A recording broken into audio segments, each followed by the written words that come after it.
চাওক যোৱা দুদিন আগত ৰাজ্যসভাৰ MP বিজেপি ৰাজ্যসভাৰ MP ক'লে যে ধুবুৰী মিনি বাংলাদেশ, তাৰমানে আমি বাংলাদেশী, আমি ভাৰতীয় নাগৰিক নহওঁ।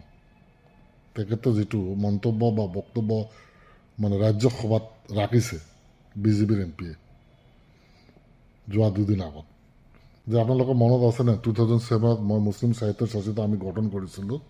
কি কাৰণত গঠন কৰিছিলোঁ? কোনো হিন্দু মানুহৰ মন্দিৰ ভাঙাৰ কাৰণে, কোনো হিন্দু মানুহৰ ধৰ্মীয় প্ৰতিষ্ঠান আক্ৰমণ কৰাৰ কাৰণে নেকি?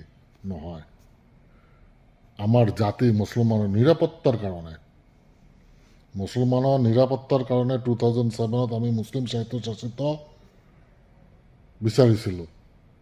এই যাতে আজি যিটো দিনত ঘটনা ঘটি আছে এই যাতে নঘটে তাৰ কাৰণে আমি প্ৰতিবাদ আগতে কৰি ষ্টাৰ্ট কৰিছিলোঁ।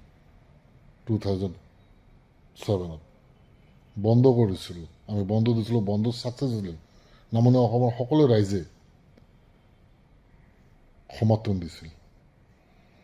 আজি আমাৰ মছজিদ ভাঙে আমি চাই আছোঁ, মাদ্ৰাছা ভাঙে চাই আছোঁ, আজি ঈদগাহ মাঠ আজি দখল কৰি আছে চাই আছোঁ, আজি কবৰস্থানক গভৰ্ণমেণ্টৰ লেণ্ড বুলি খাছ লেণ্ড বুলি কৈ আছে আমি চাই আছোঁ।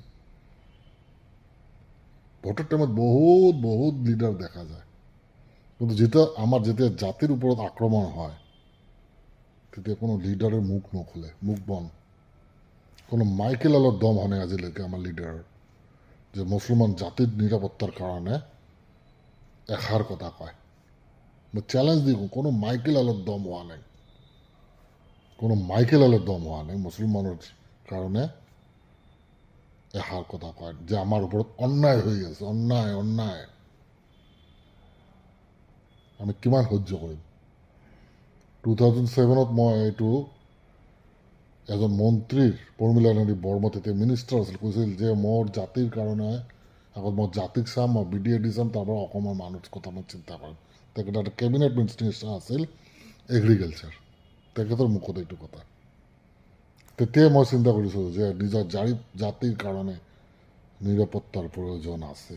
ভৱিষ্যতত আমাৰ ওপৰত বিভিন্ন ধৰণৰ আক্ৰমণ কৰিব বিজেপিয়ে, হিন্দু মুছলমান কৰি আমাক ডমিনেট কৰি আমাৰ অধিকাৰৰ পৰা বঞ্চিত কৰি ৰাখিব, যাৰ কাৰণে আমি প্ৰতিবাদ কৰিছিলোঁ।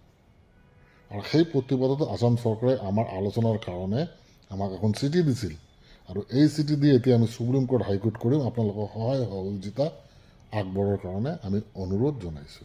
যিকোনো খবৰৰ বাবে যোগাযোগ কৰক 7099017330 লগতে 7099017110 নম্বৰত।